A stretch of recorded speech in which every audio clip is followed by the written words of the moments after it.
আমাদের গ্রামটা যে কত সুন্দর এটা আসলে আপনারা না দেখলে বুঝতে পারবেন না। তার কারণ হচ্ছে এই যে আমার পিছনে একটা শিমুল গাছ। এটা কিন্তু বেশি মোটা না, মানে চিকন চাকন, বাট বর্তমান সময় কিন্তু এই শিমুল গাছের ফুল আসার একটা সিজন। তো হয়তো আরো কিছুদিন পরে ফুলগুলা ঝরে যাবে। এরপরে ওই কলার থোরের মতো আমরা যেটা বলি আর কি শেরপুর জেলার আঞ্চলিক ভাষায়, যে আপনার ওই কলি থেকে আপনার আস্তে আস্তে আস্তে আস্তে আপনার কলা বড় হবে। তো ওইটা থেকে আবার ওই তোলা হবে। তো এই যে মনে করেন আমাদের গ্রামের যে একটা মানে জায়গা বা একটা পরিবেশ, বা এই যে একটা আপনার বাতর বা মোটা একটা আইল বলি, বা আমরা যে পজেটের যে পাথরগুলো থাকে এটা বলি, তো মানে ভালো লাগার মতো কিন্তু একটা জায়গা। যারা বিশেষ করে শহরে থাকেন, এই যে যে জায়গাটা আমি বর্তমানে ভিডিওর মধ্যে দেখাইতেছি, তো এই যে একটা ভালো লাগার জায়গা বা ভালো লাগার মুহূর্ত, হয়তো আপনারা চাবেন যে এরকম একটা জায়গার মধ্যে কিছুক্ষণ সময় কাটাতে বা একটু আড্ডা ফাড্ডা দিতে বা গল্প গুজব করতে। আবার আমার পিছনের যে সাইডটা এটা হচ্ছে পশ্চিম দিক, আর আমার পিছনের যে সাইডটা এটা হচ্ছে পূর্ব দিক।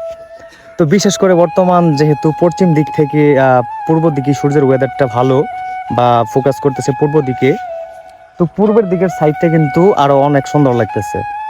দেখতেই পারতেছেন আপনারা পিছনে একটা শিমুল গাছ প্লাস একটা মোটর ঘর। এই যে আমরা গ্রাম অঞ্চলের মানুষ এত সহজ সরল ভাবে জীবনযাপন করি, প্লাস রেশারেশি হুড়হাঙ্গামি, এই গ্রাম অঞ্চলে কিন্তু এইগুলো রাজনীতি কম হয়। তো আপনার প্রতিহিংসাটা থাকে কি, যে আসলে আমরা গ্রাম অঞ্চলের মানুষ ভিডিও মেকিং করি, অনেক মানুষ এটাই আমাদেরকে মানে অপরাধ হিসেবে মনে করে, যে আসলে আমরা কেন ভিডিও মেকিং করি, বাংলা খ্যাত এটা সেটা হাবি যাবি থাকে না। অনেক ধরনের মানুষ মানে হ্যাটার্স গিরি করা, বা মনে করেন আপনার ভালো কিছু তারা সহ্য করতে পারতেছে না, তেমন মানুষ কিন্তু ভাই দুনিয়াতে অনেক আছে। কারণ যদিও আপনি আপনার বাবার সন্তান, আমি আমার বাবার সন্তান, কিন্তু এমনও মানুষ আছে তার বাবাটাকে সে নিজেও বলতে পারে না। তো এরকম অনেক মানুষই আছে যাদের মধ্যে শিক্ষাগত যোগ্যতা বা নৈতিকতা আদর্শ সব কিছু থাকা সত্ত্বেও মানুষের ভালো কিছু সহ্য করতে পারে না। তো এরকম মানুষকে যেন আল্লাহ তাআলা হেদায়েত দান করে। আর আপনি বা আপনারা যারা আছেন, এমন কোনো কাজ করবেন না অযথা কাউকে ব্যাড কমেন্ট, বা মনে করেন এমন কিছু করবেন না যে আপনার একটা জিনিস অসহ্য লাগতেছে বা জেলাস ফিল হইতেছে, তাকে একটা শত্রুতা করে একটা কথা বললেন, সে কিন্তু মনে মনে আপনার মাকে নিয়েও একটা কটূক্তি কথা বলতে পারে বা বাজে অশ্লীল কোনো গালি দিতে পারে।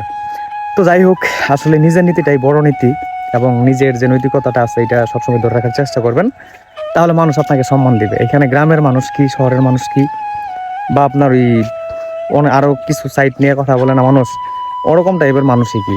আপনি যখন একটা মানুষকে মূল্যায়ন করতে শিখবেন, তখন আল্লাহ তাআলার ওই থেকে আপনার ওই মর্যাদাটা ধরে রাখার কি করবে। কারণ আপনি যখন সব সময় সামাজিক পর্যায়ে সমাজের মানুষগুলোকে একটু গুরুত্ব দেওয়ার চেষ্টা করবেন বা বোঝার চেষ্টা করবেন, বা তাদের একটু ফিল করার চেষ্টা করবেন, তাদের মন এবং তাদের চলাফেরার ধরন, তাদের সঙ্গে কথা বলে নিজের একটা আন্তরিকতা তৈরি করবেন, তখন দেখবেন যে না, আপনি আসলে যেমনই থাকেন মানুষ আপনাকে 100% ভালোবাসবে। কিন্তু কখনো মানুষের বিরুদ্ধে ধরেন আপনার সঙ্গে কারোর কোনো যায় ঝামেলা নাই, তার ভিডিও দেখতেছেন ভালো লাগতেছে না, বা এমনিতে যে কোনো কাজের ক্ষেত্রে শুধু ভিডিও না, সবসময় চেষ্টা করবেন নিজের নৈতিকতা আদর্শ এবং ভদ্রতা বজায় রাখার জন্য। তাহলে আপনি যে লেভেলের মানুষ হন, গ্রামের কিংবা শহরের, আপনাকে মানুষের 100% সম্মান দিতে বাধ্য হবে। ভালো থাকবেন সবাই, বাই।